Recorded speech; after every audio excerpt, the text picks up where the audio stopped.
Okay, so we're diving into senior dog care this time. It sounds like you're ahead of the curve already, wanting to learn more about how to keep your furry friend happy and healthy in their golden years. This Dog's Aging, How to Care for Your Pet in Their Senior Years podcast episode you sent. It seems like a great place to start, I'd say. Lots to unpack there.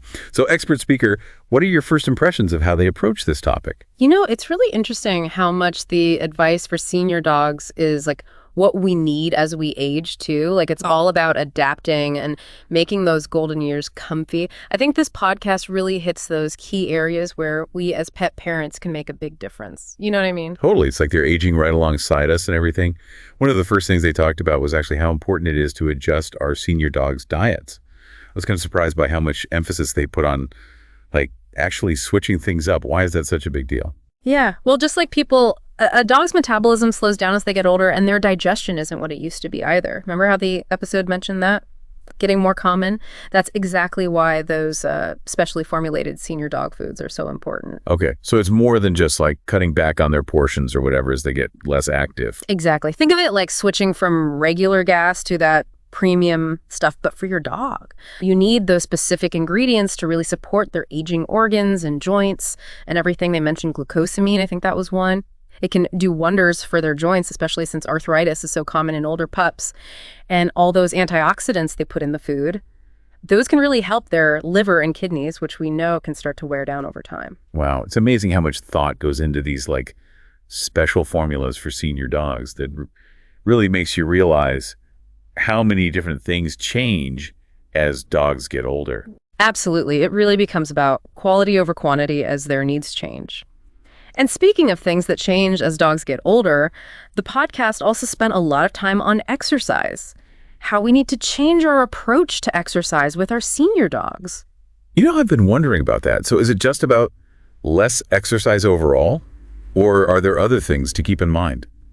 It's more about adapting, really. Like, instead of that long walk or hike you might have done with a younger dog, think about it more like, I don't know.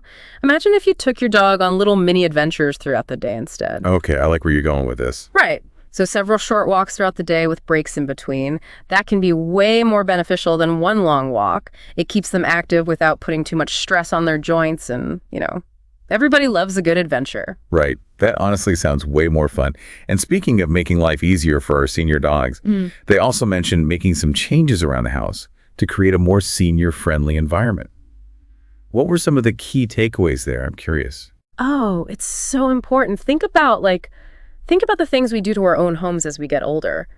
Grab bars in the shower, maybe swapping out those rugs that tend to slide around, making everything safer and easier. It's the same for our dogs. Yeah, that's a really good point. I didn't even think about it that way. Yeah. But it makes total sense. Right. So things like comfortable beds that are easy to get in and out of are key. No more struggling to get up on the couch. Non-slip mats are another one, especially on tile or hardwood floors. And, another thing is just creating a calm environment for them. Older dogs can be more sensitive to loud noises or if their routine changes suddenly. Having that predictability makes a big difference for them. It's like their own little safe space where they can relax. Exactly. And, speaking of changes, the podcast talked about how important it is to take our senior dogs to the vet more often. They said at least twice a year, right? Yeah, they did. I have to admit, I don't always remember to take my dog for their yearly checkups unless something's wrong. Is it really that important to go, even if they seem healthy? It really is. It's all about catching things early. The earlier you catch something, the better chance you have at treating it successfully. Just like with people.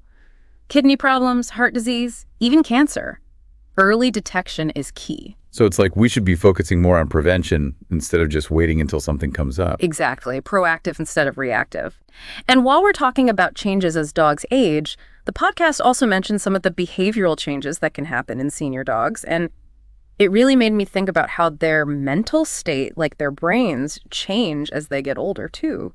They even mentioned something called canine dementia, which I have to admit I had no idea what that was. Me neither. I kind of skimmed over that part, honestly. Like, oh, that's sad, but my dog seems fine.